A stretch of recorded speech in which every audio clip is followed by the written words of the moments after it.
Assalamualaikum warahmatullahi wabarakatuh. Hamdan wa syukranillah wassalatu wassalamu ala Rasulillah wala haula wala quwwata illa billah. Amma ba'du. Pendengar Buletin Dakwah Kafah rahimakumullah. Alhamdulillah kembali hadir di tengah-tengah Anda semua Buletin Dakwah Kafah. Kali ini edisi 280, 12 Rajab 1444 Hijriah, 3 Februari 2023 Masehi. Kali ini akan mengangkat tema antara membakar Al-Quran dan mengabaikan hukum-hukumnya. Bismillahirrahmanirrahim. Penghinaan terhadap Al-Quran lagi-lagi terulang. Kali ini pelakunya adalah tokoh ekstremis anti-Islam, pendiri gerakan sayap kanan Denmark, Rasmus Paludan. Dia secara demonstratif membakar kitab suci umat muslim. Tindakannya dilandasi oleh kebenciannya pada Islam sekaligus demi menyuarakan kebebasan berbicara. Paludan juga berjanji akan membakar Al-Quran terus-menerus pada setiap hari Jumat sampai Swedia diterima menjadi anggota NATO. Penistaan terhadap Al-Quran yang dia lakukan kali ini mendapatkan izin dari pemerintah Swedia. Bahkan dia mendapatkan pengawalan polisi baik di Swedia maupun saat dia melakukannya di Denmark. Aksi Paludan bukan yang pertama. Tahun 2019 dia membakar Al-Quran yang dibungkus daging babi. Pendengar rahimakumullah. Demokrasi dan Islamofobia. Aksi pembakaran Al-Quran di Swedia adalah tanda makin meningkatnya kebencian pada ajaran Islam di dunia. PBB pada tahun 2021 menyebutkan tingkat kebencian terhadap Islam terus meningkat. Tercatat 4 dari 10 orang di Eropa memiliki pandangan negatif terhadap Muslim. Ini hasil survei antara 2018 dan 2019. Sebuah survei terhadap orang Amerika pada 2017 menemukan bahwa 30% diantaranya menganggap Muslim dalam pandangan negatif. Hal ini terjadi sejak propaganda War on Terrorism dan deradikalisasi ajaran Islam yang dilancarkan Barat pimpinan Amerika Serikat pasca tragedi 9/11 di tahun 2001. Amerika Serikat menuduh Al-Qaeda berada di balik serangan tersebut. Memang banyak yang meragukan keruntuhan gedung WTC akibat serangan teroris dan mengungkap kejanggalannya. Namun, akibat kampanye ini terjadi peningkatan kebencian pada Islam dan kaum muslim. Ironinya, hal ini justru diadopsi para pemimpin negeri muslim. Aksi pembakaran Al-Quran di Swedia juga tentu merupakan bagian dari yang dijamin demokrasi, yakni kebebasan berbicara. Meski dikritik oleh pemerintah Swedia, izin tetap dikeluarkan dengan alasan hak warga di alam demokrasi. Perdana Menteri Swedia Ulf Kristersson berkata, kebebasan berekspresi adalah hal mendasar dalam demokrasi. Namun, apa yang sesuai hukum belum tentu patut. Persis seperti pembelaan pemerintah Perancis terhadap majalah Charlie Hebdo dalam kasus penghinaan terhadap Rasulullah pada tahun 2020. Di Perancis ada kebebasan menghujat yang melekat pada kebebasan hati nurani. Saya di sini untuk melindungi semua kebebasan ini. Di Perancis, orang bisa mengkritik presiden, gubernur, penistaan, kata Presiden Perancis Emmanuel Macron. Namun, kebebasan dalam demokrasi yang dipropagandakan Barat sering tidak berlaku untuk umat muslim. Di Perancis misalnya, berlaku larangan cadar bagi muslimah di tempat-tempat umum. Kaum muslim pun sulit mendapat izin untuk membangun masjid. Swedia sampai hari ini juga melindungi kaum Yahudi dan ajarannya dari kritik dan serangan. Karena itu, ajaran demokrasi memang bertolak belakang dengan Islam. Dalam Islam, setiap ucapan dan perbuatan Muslim wajib terikat pada hukum syariah karena berlaku hisab Allah SWT atasnya. Tidak ada prinsip kebebasan termasuk menista agama baik terhadap agama Islam maupun selain Islam. Pendengar rahimakumullah, membakar Al-Quran kejahatan besar. Tindakan membakar Al-Quran dengan tujuan menghinakannya adalah dosa besar. Jika pelakunya Muslim, maka ia telah kafir. Qadhi Iyad menyatakan, ketahuilah siapa yang merendahkan Al-Quran atau terhadap mushaf sesuatu yang ada di dalam Al-Quran atau mencela keduanya, maka ia telah kafir berdasarkan ijma' kaum Muslim. Dikutip dari kitab Asy-Syifa bi Ta'rif Huquq Al-Mustafa jilid 2 halaman 110.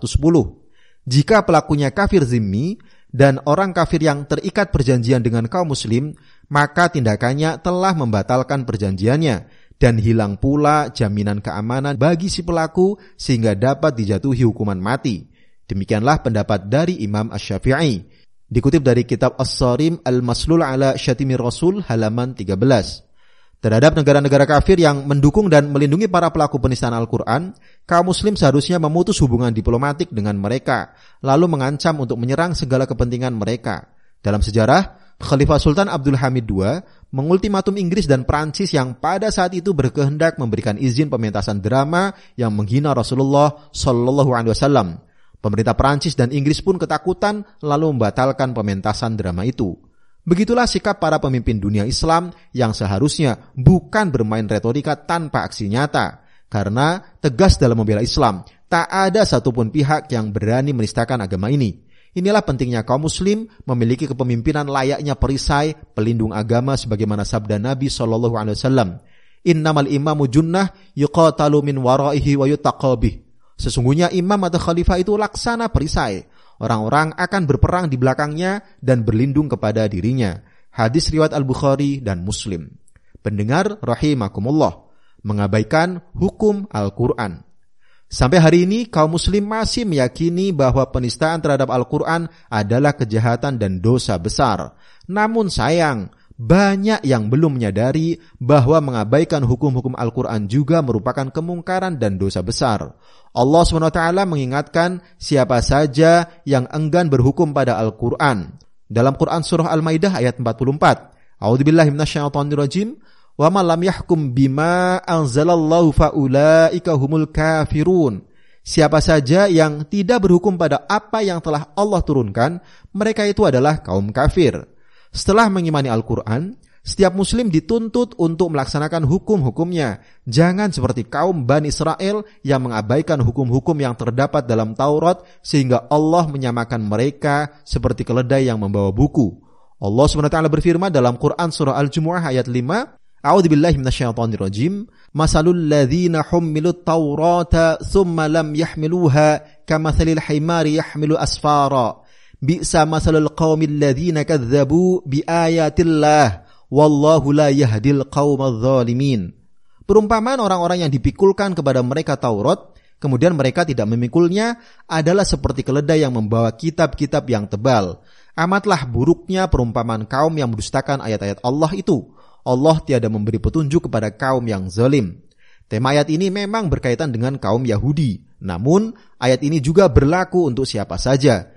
Demikian sebagaimana penjelasan Imam Ibnu Qayyim. Allah Azza wa Jalla menggambarkan manusia yang telah ditugasi mengemban kitab sucinya untuk diyakini, dicermati, diamalkan, didakwahkan. Namun, ternyata mereka menyelisihinya. Mereka sekedar menghafalnya tanpa tadabbur atau penghayatan, tidak mengikuti petunjuknya, tidak pula berhukum dengannya dan mengamalkannya. Sungguh mereka itu ibarat keledai yang membawa kitab-kitab namun tidak memahami isi yang terdapat di dalamnya. Nasib mereka persis sama seperti nasib keledai. Perumpamaan ini sekalipun mengetengahkan contoh kaum Yahudi, tetapi maknanya mencakup siapapun yang mengemban kitab suci Al-Quran, tetapi tidak mengamalkannya, tidak menunaikan kandungan Al-Quran atau memperhatikannya sebagaimana mestinya. Dikutip dari kitab I'lam al-Muwaqqi'in an Rabbil Alamin, jilid 1 halaman 127, Maktabah Syamilah. Sebagian dari umat berdalih kalau hukum-hukum Al-Quran tidak perlu dilaksanakan secara tekstual. Namun, yang utama, tujuan utama hukum Islam, yakni mendatangkan kemaslahatan dan menolak kerusakan atau jalbul masolih wa dira'ul mafasid dapat terlaksana. Misalnya, hukum penjara sah untuk menggantikan hukum potong tangan bagi pencurian, hukum kisos dan sebagainya. Ada juga yang menyatakan bahwa zakat adalah ruh dari pajak, sehingga zakat dan pajak adalah serupa. Ada juga yang berani mengganti hukum Islam, seperti dari yang halal menjadi haram atau sebaliknya, seperti mengganti hukum waris antara lelaki dan perempuan menjadi sama, menghalalkan bunga bank dengan dalih itu bukanlah riba, bahkan sampai menghalalkan perzinaan selama dilakukan dengan sukarela. Faktanya, kemaslahatan justru makin menjauhi umat. Sebaliknya, kerusakan demi kerusakan terus terjadi akibat menyelewengkan hukum-hukum Al-Quran. Penistaan terhadap agama juga makin berani. Padahal Allah SWT telah mengingatkan agar jangan sampai seperti kaum Bani Israel yang mengutak-atik kitab suci mereka untuk menghindari hukum-hukum Allah SWT. Bisa dilihat di Quran Surah Al-Imran ayat 78. Wahai kaum muslim, Jika emosi kita terusik menyaksikan Al-Quran dinistakan, mengapa kita tidak marah melihat hukum-hukum Al-Quran diabaikan? Mengapa kita sudah merasa puas melihat Al-Quran hanya jadikan bacaan, hafalan, dan hiasan, sementara hukum-hukumnya ditelantarkan bahkan dimusuhi? Orang yang berjuang untuk mengamalkan ayat-ayat Al-Quran difitnah. Lalu bagaimana bisa kita menyetujui penelantaran dan perubahan terhadap hukum-hukum yang dikandung Al-Quran? Bukankah ini merupakan dosa besar pula? Allah SWT berfirman dalam Quran surah An-Nur ayat 51, A'udzubillahi minasyaitonirrajim, Innama kana qaulal mu'minina idza du'u ilallahi rasulih liyahkuma bainahum ayyaqulu sami'na wa ata'na wa ulaika humul muflihun. Sungguh jawaban kaum mukmin itu jika mereka dipanggil kepada Allah dan Rasul-Nya agar Rasul menghukum atau mengadili di antara mereka, ialah ucapan kami mendengar dan kami patuh. Mereka itulah kaum yang beruntung. Wallahu a'lam bishawab. Demikian materi Buletin Dakwah Kafah edisi 280, antara membakar Al-Quran dan mengabaikan hukum-hukumnya. Terima kasih. Wassalamualaikum warahmatullahi wabarakatuh.